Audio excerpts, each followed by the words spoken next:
May 8, 1945. Victory in Europe Day. In London, Paris, and New York, church bells rang out and flags flew high in the streets. But thousands of miles away, in the quiet farmlands of Iowa, Kansas, and Texas, the news came in a quieter way. Inside camps fenced with barbed wire, the end of the war was not celebrated with bubbly drinks or big marches. Instead, it came as a simple message from American officers. They stood before groups of prisoners, men and women together, and said, "You can go home." Those words should have felt like a rescue, the long-promised chance to be free. But right then, the quiet that followed held something odd. Not joy. German women, many in their 20s, some older, glanced at each other with sad eyes. A few shook their heads, whispering softly in their own language, "Nein." They had been shipped across the ocean because of worry and doubt.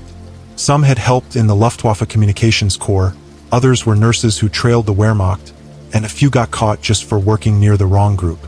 These were women who once thought the enemy would treat them harshly if caught. Nazi stories had painted Americans as rough beasts, wreckers, men with no kindness. The trip over the Atlantic in dull gray troop ships had been full of fear, but the months after turned all that upside down. The camps in the American heartland were no fancy homes, but they were neat, spotless, and, most surprising, full of good food. One young prisoner, just past 22, had scratched into an old notebook. "They give us peanut butter, gooey, weird, but so full of flavor. I can't stop eating it." Her writing, skinny and rough, showed shock more than thanks. Like even happiness felt like a turncoat to the life she knew back home. Another woman, who used to type in a Luftwaffe office, told a Red Cross worker that they gave her new shoes when she got there. She hadn't had a fresh pair since 1941. These were tiny kindnesses, but in war-torn Europe, where folks boiled weeds for meals and mended shoes till they fell apart, they felt like treasures no one could dream of. When the officers gave their news on that warm spring morning, many thought it would spark wild cheers. Instead, the way the prisoners acted left them uneasy. A captain in Texas remembered later, "I figured they'd rush the gate. Some did cry, but it wasn't from gladness. It was something deeper and sadder." For the women, heading home meant walking into a place that was mostly gone. Letters slipped past the censors painted a grim picture. Streets blown to bits, family members lost forever, and towns split up by soldiers from other countries. One letter, read out loud by a shaky 26-year-old in the sleeping quarters, told of her mom going hungry in Hamburg and her brother vanished in Russia. Going home wasn't about hugs and hellos anymore. It was about broken buildings, empty stomachs, and fresh scares. The gap between the words, "You can go," and the soft pushback that came after laid bare a hard truth that both sides had trouble grasping. These women, locked up in a strange country, had started to view being held as a kind of shield. Sure, they were guarded behind the fences, but they were also protected, with full plates and bits of pride handed back in surprising ways. They even got to work. In Kansas, local farm folks eyed them warily as rows of German women stepped out to the fields to pick sugar beets. But that wariness faded when the women giggled at the miles of crops, cracking jokes in choppy English about how America grew more corn than troops. Even fenced in, their sense of fun had crept back. The American guards didn't miss the change. A sergeant in Iowa confessed down the line, "They seemed so young, you stopped seeing them as foes." At night, tunes floated from the sleeping quarters. Accordions hauled over from Europe filled the calm air over the flatlands. For a spell, the music didn't belong to Germans or Americans. It was just folks being folks. And in that shared spark, something tangled and real started to grow. Still, the rules were plain. The Geneva Convention demanded they send the prisoners back. America had no plans to hold on to them, especially not the women, any longer than they had to. But what the officers couldn't guess was how some fought against being set free. One lieutenant in Texas, thrown off by the tears spilling at his words, said them over and over, like repeating might make them land differently. "You can go home," he pressed. But a woman up front shook her head in stumbling English and replied, "Home? No home left." That line sliced right through all the rosy ideas. America could swing the gates wide, But what waited outside wasn't a country ready to welcome them with open arms. It was wreckage. In the Soviet areas, whispers of huge attacks raced through the camps like a brush fire. Even in the western parts, running short on food was an everyday ache. Cities lay like charred bones, and millions roamed as lost souls with no place to go. Heading out from the Iowa camp to Bremen or Dresden wasn't freedom. It was banishment to empty nothing. The weirdness of that time is tough to put into words. Officers stood there puzzled, their uniforms caked in dust from years of duty, their commands plain as day. Yet right in front of them were women who should have dashed to the trains heading east. Instead, they pleaded to stay fenced in the country that had beaten them. The twist cut deep. America, once shown as a beast in Nazi tales, had turned into the one safe spot these women could count on. A young guard, just 19, wrote about it later in a letter home. I never dreamed the enemy would beg me to hold them longer, but some of the girls weep at the thought of leaving. They're better off here than loose out there. He said the image stuck with him like a ghost. War had flipped the whole world, and this was the proof. Locked up and wanting it, free and scared stiff. The same thing happened in camp after camp across America's middle lands. Not everyone fought it. Some ached to check on whatever was left of kin and home. But so many asked to hang on that the officers started to get how bad Europe was wrecked. Each plea, each soft no, had little to do with love for Germany. It was plain fear of what Germany now was. The women weren't holding tight to their jailers. They were holding tight to the last spot where living didn't hurt so much. When the talk wrapped up and the officers let them go, the women didn't dash off buzzing with thrill. They shuffled back to their sleeping huts, quiet and low, lugging worries bigger than the bags they dragged over Europe once. That night, the lamps stayed on till late. Some scratched out letters in careful writing, wondering if kin still had a roof over their heads. Others just sat still, eyes fixed on the wood walls, like they were sizing up the gap between fences and real freedom. And so the tale kicked off. Not the usual kind of breakout, but a surprise tug of war. The pull to stay locked up, swapping a smashed homeland for the shaky guard of an alien jail. The officers had said their piece. You can go home. But for lots of the women, those words held no hope. Just chill. In the weeks ahead, pleas would get penned, fights would flare, tears would fall. The world figured captives itched for the door, but truth was wilder. The gates hung wide, yet many picked stay. And what rolled out after would floor even the officers. The camps where these German women stayed were never built to last forever. But for many, they turned into the steadiest thing they had, better than the mess waiting over the sea. Wooden huts, lined up tidy and straight, rose up against the wide-open skies of America's middle lands. Mornings kicked off with a bell's sharp ring, the scent of hot coffee wafting from the guards' rooms, and the crunch of boots on loose stones as folks lined up for job shifts. To folks on the outside, it screamed jail time. To the women trapped in there, it rang more like hanging on. Day-to-day life rolled out in steady beats that skipped the war's ugly noise. In Texas, the women got up at dawn to skin heaps of potatoes in the camp cookhouses, the thick potato smell hanging heavy in the sticky air.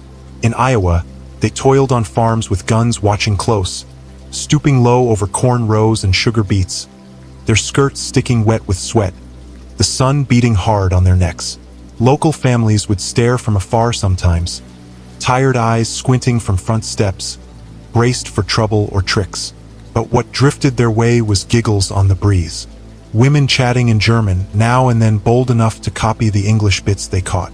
One farmer once told a guard, half joking, "If they keep at it like this, I'll put him on payroll after the fight's done." Little bits of niceness sneaked past the strict rules anyway. A guard in Kansas passed an apple to a prisoner on a long field day. She took a slow bite, soaking in the sharp, sweet crunch, and jotted in her journal later, "It tasted like calm." Another young woman, who used to type papers in Stuttgart, never forgot her first trip into an American food shop, trailed by guards.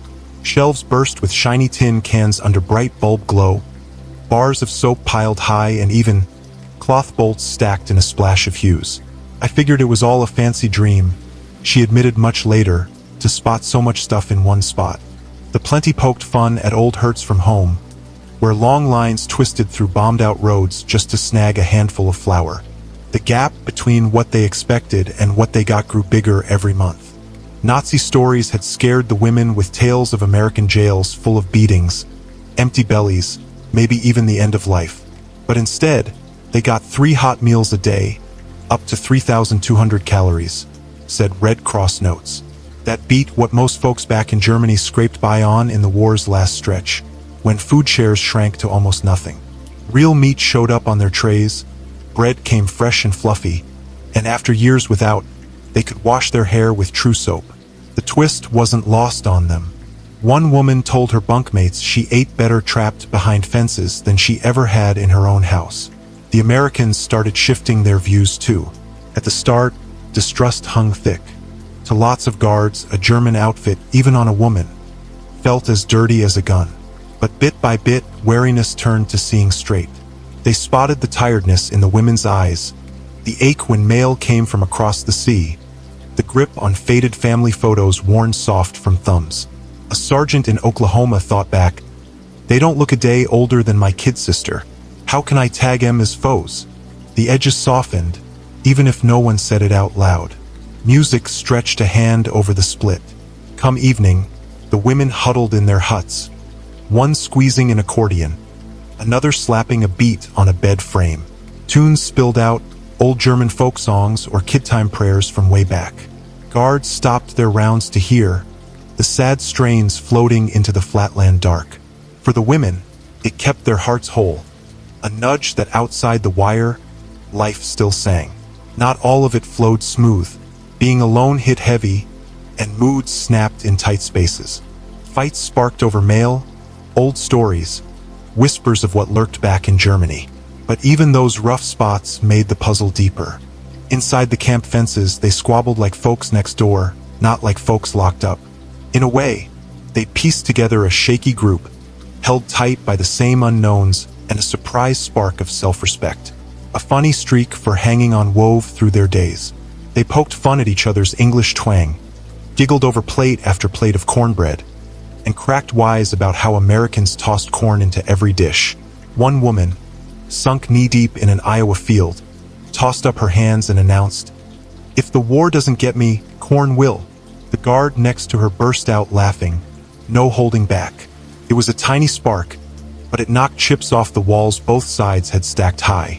And yet, under the chuckles and steady chores, dark spots hung around. Word trickled in from Europe, and each bit turned the sleeping huts gloomier.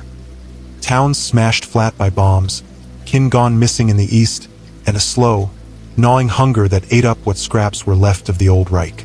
The women stacked those tales against the hot food right in front of them, and the matchup dug in a fresh worry.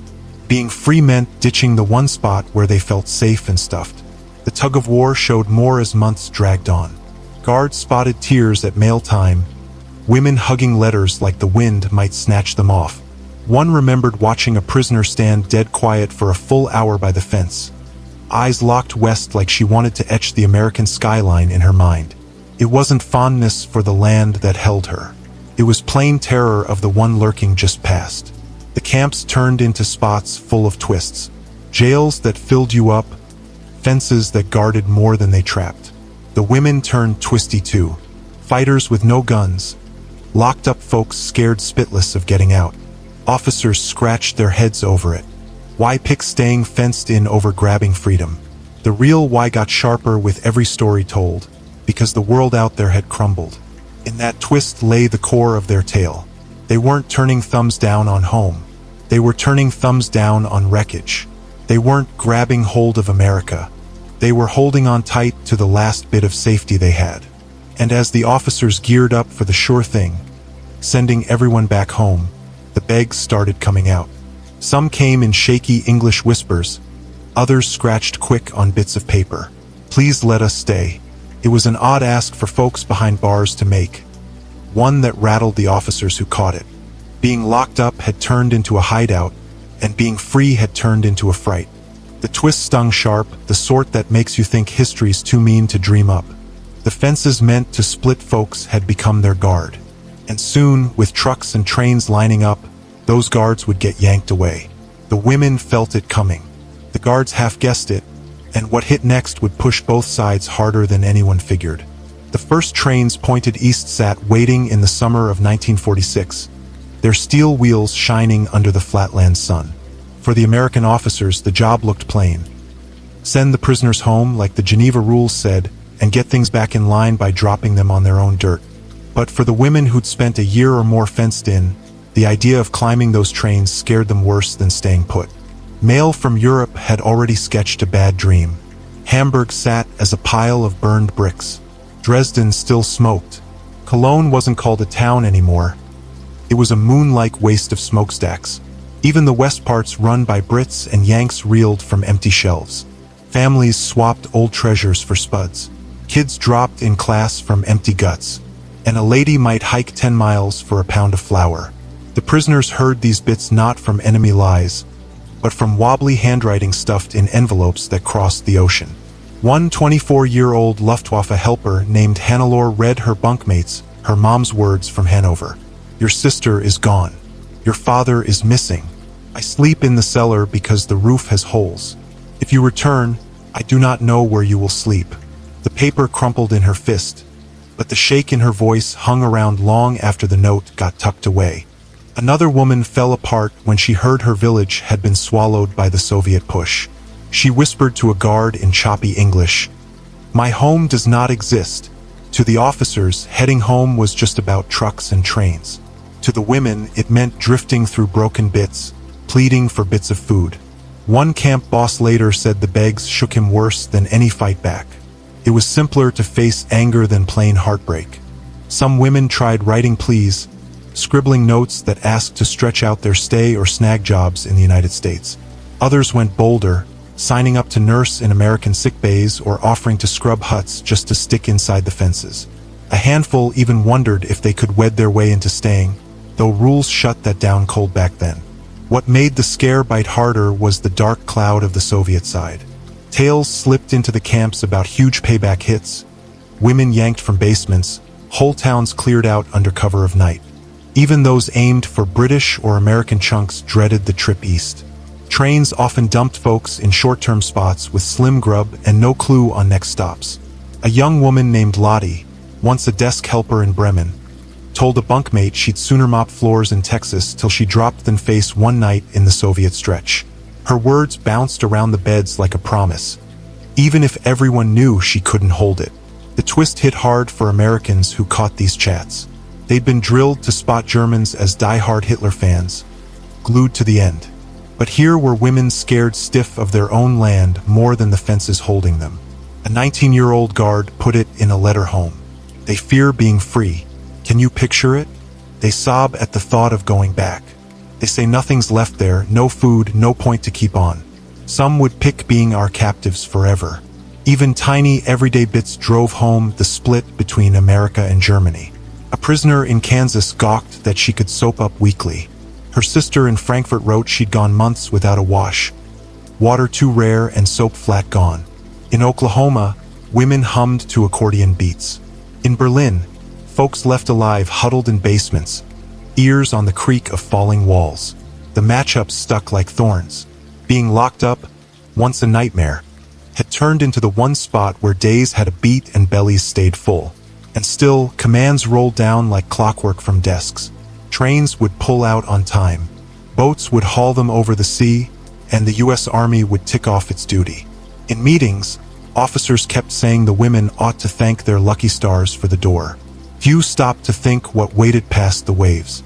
The women tried to picture it themselves, stepping off a boat into Bremerhaven, only to see strangers digging through junk where their old homes used to be.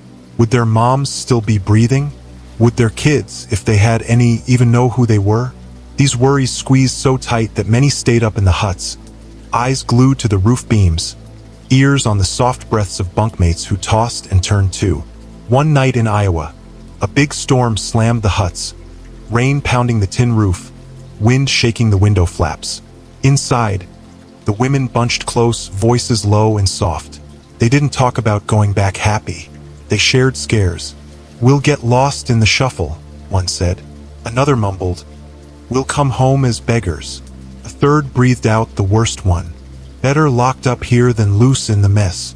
Lightning split the flatlands, lighting up their white faces, and for a second they looked less like jailbirds and more like folks cast out, waiting for the hammer to fall. The Americans tried to calm them. A preacher told the group that fixing things up was doable, that Germany would bounce back. He meant it, but his talk brought no food, no shelter, no sure thing. The women bobbed their heads nice, but later one told a pal, "It's simple to yap about fixing when your house ain't burned to dust." That line held the bone-tired feel of a whole bunch of people watching their land slip away under them. As the leaving day got close, the women started acting different. They dragged their feet to line up, hung back longer at the fences, gazed extra at the American skyline they'd have to ditch soon. Some guards, toughened by years on the job, felt a tug at the heart. One recalled a young woman running her finger down the wire like she wanted to lock in the touch of it. Her last rope before getting tossed into the dark. "I figured jails were meant to trap folks who didn't want in," he wrote down the road. But these folks clung to the jail. The last days in camp hung with a worry no one could say out loud. On paper, it was freedom.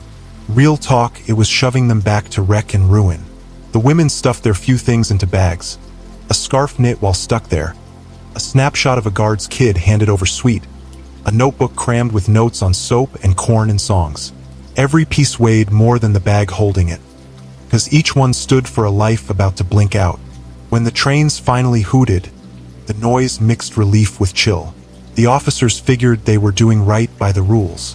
The women felt like they were heading into banishment, and as they climbed on, some with wet tracks down their faces, the whole mix-up stood bare for the books. Freedom handed over and turned down deep inside. The jail doors were shutting, but what had passed them was blacker yet. And pretty quick the world would learn how many flat-out begged to stay shut in. The first trains chugged out of camp with creaky wheels and puffs of smoke. But what stuck hardest in folks' heads weren't the goodbyes, but the faces smashed up to the windows. American guards, toughened by years of fighting, said later they figured the women would show joy, or at least some ease on their faces. But many looked heartbroken instead, eyes locked on the fences fading back like they were getting ripped from a safe spot. The twist stuck with the men who saw it. These folks had arrived as foes, but they rolled out like unwilling outcasts, holding on to jail time with a grip no one saw coming. For some women, the notes to stay had been penned in careful writing and passed over shaky to bosses. They begged to keep cooking in camp kitchens, to mop floors, to weed gardens, to stick around America, even if it meant more time behind bars. A few went bigger, dreaming up wilder plans. Weddings to guards, jobs as house helpers, lives in the very place once drawn as the big bad enemy. Rules shut those ideas down flat, but jotting them out showed something real underneath. Being held had quit feeling like payback. It had turned into a wall against a smashed-up world. The officers flipping through those notes wrestled with how heavy they hit. One captain in Kansas remembered his confusion. "We said they were free and they asked for their locks." To him, freedom meant all or nothing, the big wish for every locked-up soul. But the women had started sizing up freedom another way, not as swinging a gate wide, but as a sure bet of safety, grub, and a scrap of pride. Those sure bets, in a funny flip, sat not back in Germany, but in the camps dotting America's middle stretch. Their odd pull to staying put didn't spring from hard eyes for America. Sure, some women owned up to liking its huge skies, its miles of cornfields, its tunes spilling from radios they sometimes caught from nearby spots. What they really held on to was making it through. Behind the wire, they had picked up again what it felt like to stay warm, to eat full, to get treated like people, not drags on a hungry bomb-flat country. One prisoner nailed it years down the line, plain and done. "In America, I was locked up, but in Germany, I would have been zilch." And still, the past didn't bend for special cases. The Geneva rules tied the United States to shipping them home, and the war's desk machine churned on without a stop. Boatloads of captives sailed back to Bremerhaven and Hamburg, where kin or unknowns waited on dull piers. Some gripping name lists on paper scraps, others just standing quiet with empty stares. The women stepped down the ramps and got gulped by a homeland they couldn't know anymore. Streets charred black, houses without tops, folks all skin and bones. Those who'd pleaded to hang back in America saw their nightmares hit true. But jail time had left marks that stuck. A bunch of these women, once plunked down again, started hankering to head back. Not to the fences, but to the spot that had shocked them with niceness. In the 1950s, when coming to the United States opened up under fresh papers, some of those old captives jumped at it. A few pulled it off, sailing the sea one more round, this time not as held folks, but as newcomers chasing the land where they'd first grabbed a taste of hanging on. Their tales, sprinkled in spoken stories and family keepsakes, back up a weird truth. The memory of being held had turned into a path to fitting in. For those who stayed on in Germany, jail time stuck in their minds as a time both sour and oddly kind. They remembered the sting of losing, the embarrassment of guards watching them, but also the wild plenty of meals they couldn't polish off, the chuckles over bungled English words, the late-night songs lifting into the wide prairie sky. These opposites didn't wipe each other away. They sat side by side, molding a bunch of women who figured out that freedom isn't always easy, and being locked up isn't always mean. The Americans got shifted too. Guards who once dreaded or hated their charges took home tales of women who sobbed at the idea of leaving. One sergeant told his kids years later, "I saw the enemy beg to stay my captive. That's when I got how smashed their world was." For him, the memory wasn't about winning, but about sorrow. The view of young women gripping prison fences like they were ropes to safety. Even right in the camps, the women's tie to being held had a soft, almost holy feel. They fussed over their sleeping spots, stuck little flowers by the huts, whipped up neatness where it wasn't asked for. It was like they knew that as long as the fences stood, they could scratch out a wobbly sense of worth, a group held by just getting by. Stepping past those fences meant giving it all up to a homeland where even roofs and loaves were treats. The barbed wire, once a mark of crushing down, had flipped into the shape of a safe nook. The tale brims with twists too biting to skip. American bosses who saw freedom as a present had to watch their captives shrink from it. German women who once breathed under a rule that swore 1,000 years of shine now held tight to the everyday grace of a strange foe. Freedom spelled hunger. Being held spelled making it. History loves flips, but few slice as raw as this. And so the story loops back to those words from 1945. "You can go home." They were meant to swing a door wide, but for many they rang like a punishment. In the years after, some women did patch lives back in Germany. Others bolted as quick as they could, chasing the ghost of the land where, for the first time in forever, they'd known a steady hand. Their pull to being held wasn't so much thanks to America as flat-out need, that gut drive to grab safety wherever it pops up. Even today, the picture stays sharp. Women planted at the wire's edge, eyes aimed not east to Europe, but west to the skyline, the place they couldn't own but couldn't shake. Their tie to being held was, deep down, a tie to breathing on. It reminds us that freedom isn't just about losing the locks. It's about finding worth, safety, and a spark of tomorrow. And as the final gates slammed closed, with boats ready to sail them home, one question hung in the air like haze over a fresh-fought field. What did home really mean to those who couldn't spot it anymore?